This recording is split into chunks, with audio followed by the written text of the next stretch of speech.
Protesters were arrested last night after running onto the field during the Congressional baseball Ooh, let me guess. Liberals. I guarantee it. game in Washington, D.C. This happened during the second inning in Nationals Park. Capitol Police officers tackled the guys who took 8 protesters into.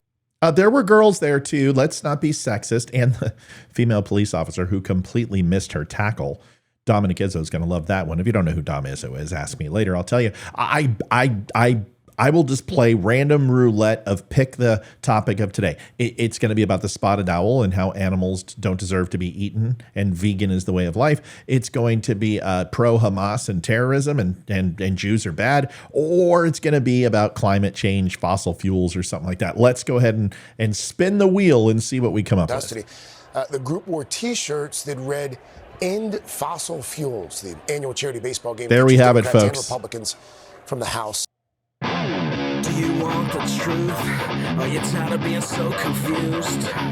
You feel like you're more f***ed up than the lies on the evening news?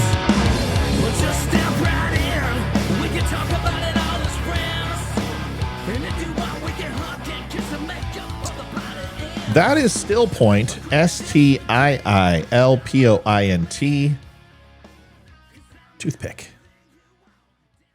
Not part of the show. Welcome to the Don't Unfriend Me Show. My name is Matthew Spear. I am going to talk about a topic that you may not love because, this is what it's all about. We're supposed to go ahead and demonstrate a charity and everyone's supposed to go, oh, this is amazing. I just got back from my son's 5th grade graduation where everyone got a trophy and they actually have participation awards. And I'm sitting there going, can't we just sit here and just kick these kids in the 6th and let go of this 3-hour session of an ad nauseum just drudgery? But this is me. This is who I am. People are like, gosh, Matt, you're so negative. Well, maybe you might find that this is negative, but here's the problem is usually a lot of the negativity is just filled with facts that people don't like. So let's do it now. I love baseball. I also love politics most of the time, but the combination of baseball and politics, not so much. The annual Congressional softball game, once a symbol of camaraderie, has become a complete waste of time. Yes, you heard me right. Sure, there's something nostalgic about peanuts and Cracker Jacks and American Pie, but honestly, what's better than watching political rivals swing bats and knock balls and go out for a few pops afterwards? I'll tell you, doing their damn jobs. This year's game was a perfect illustration of why this tradition needs to be reevaluated. Climate protesters and Hamas supporters disrupted the event, casting a grim shadow over what should have been fun, a bipartisan gathering. Their presence was a stark reminder of the deep divisions within our society and the serious issues that demand our lawmakers' attention. The Congressional softball game has been around since 1909, intended to foster goodwill among members of Congress. But let's be honest, this quaint tradition feels more like a cynical distraction than a genuine attempt at unity. It allows politicians to don their team jerseys and pretend to bridge the partisan divide for a few hours while the real work goes undone. I know it sounds just like every other day. The game might seem harmless on the surface, but it highlights the deeper issue in American politics. The more we treat political parties like sports teams, the more we entrench ourselves in opposing corners, focusing on owning the other side rather than addressing the critical issues facing our nation. This game, dressed up for charity, is nothing more than a convenient distraction from the gross dereliction of duty and out-of-control spending that plagues Washington the other 364 days of the year. And if it wasn't about partisan politics, then why is there the donkey and the elephant that is on each jersey? Of course, it's get into your political corners and swing away. By the way, Republicans won 33-11. Take that, you fascist commies. Let's not forget the tragic shooting of Steve Scalise during the practice of the 2017 game. And there was a momentous occasion where they walked Steve Scalise and he hobbled to first base. And let's face it, that is a major feat. And of course, it makes the cackles all warm and you get a little tear in your eye. But does that really distract you from what's happening? To recap, a gunman targeting Republican lawmakers opened fire. Bernie Sanders supporter, seriously wounding Scalise and others. It was a stark reminder of the volatility and danger that now permeate our political landscape. Yet despite such a harrowing incident, the game continued. And as a few hours of softball could help bridge the chasm of mistrust and hatred that has only grown deeper since that day. Let's dive into some numbers to highlight the absurdity of all of this. The total net worth of the Democratic players in the game is a staggering $354 million, with an average of $13.10 million per person. Dan Goldman, the strikeout artist, alone holds $253 million of that total. On the Republican side, the 35 players have a combined net worth of $73.2 million, averaging $2.8 million each. These figures aren't just numbers. They signify a significant disconnect between our lawmakers and the average American citizen. While they play their game, we should remember where our money is really going. The event raised $2 million, which will be distributed among several charities. While it's nice to see funds going to worthy causes, let's not forget the bigger picture. The national budget for the Boys and Girls Club of America is approximately $1.8 billion. To put things in perspective, with the money we've spent on the failed border this year and the aid given to Ukraine, we could fund the Boys and Girls Club of America for the next 150 years. Consider this. The average annual budget for a typical nonprofit org in the U.S. is around $2 million.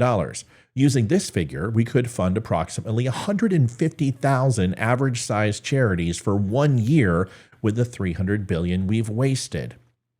We've spent $150 billion on Ukraine and wasted $150 billion on border security failures. Enough is enough. When we break down the overall salaries and net worth of these politicians, it becomes evident that while Republicans might have more modest and realistic nest eggs for their pay, the Democrats' finances are out of freaking control. The average net worth of the Democratic players is astronomically higher than their Republican counterparts, highlighting a significant imbalance. So much for the worker party, so much for all that corporate greed. It looks like it's coming from Democrats. Who knew? Let's get real for a moment. In no other sector, especially not in blue-collar America, do workers get baseball games and company picnics as rewards for failure. In Washington, we not only reward mediocrity, but outright celebrate failure and nonsensical wins. Political convictions become badges of honor, and small, greedy warlords wearing blue and yellow, or the colors of Mother Russia, are lauded, despite the chaos they bring. This isn't just about a game, it's about the integrity of our political system and the priorities of those we elect to serve. Baseball is America's pastime, and so is spending money we don't have. Maybe instead of taking time off for these archaic practices, we should create a new tradition of representing our constituents, balancing the budget, stopping the acceptance of dark money and political action committee contributions. In other words, let the players play and the bakers bake, and let's stop the foxes from stealing chickens from the henhouse. Our politicians are striking out for America, and it's time to dump the roster and rebuild from scratch. The congressional softball game might offer a brief respite from the daily grind of politics, but it ultimately serves as a stark reminder of the disconnect between our lawmakers and the people they represent. It's time for our politicians to step up to the plate and start addressing the real issues facing our nation. Enough with the games. It's time to get serious about doing their jobs. The facade of bipartisan camaraderie at a softball game only highlights how far removed our elected officials are from the realities of everyday Tom, Dick, and Harry, and Harriet. We need representatives who are more interested in tackling, what's up with the football reference, Matt? Sorry. The real problems at hand rather than engaging in performative acts of unity. The charity aspect of the game, while commendable, does little to offset the vast sums of money wasted on ineffective policies and foreign aid. So as the bats swing and the balls fly, let's remember what really matters. Our country is facing immense challenges that can't be solved by a game of softball. It's time for our lawmakers to hang up their jerseys, roll up their sleeves, and get to work. They owe it to us, the people they are supposed to represent, to focus on the pressing issues at hand, not to distract us with games and charity events that serve more as photo ops than solutions. In the end, it's about priorities.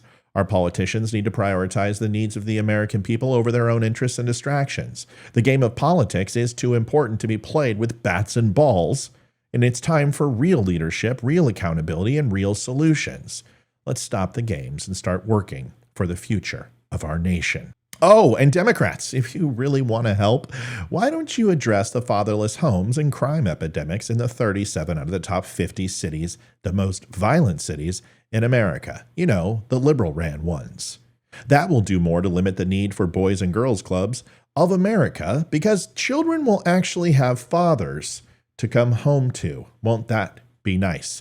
Folks, my name is Matthew Spear. This is the Don't Unfriend Me Show. Thank you for watching. You can see more at thedumshow.com or tonight at 7 o'clock as we go live across all social media. Please like, follow, and share.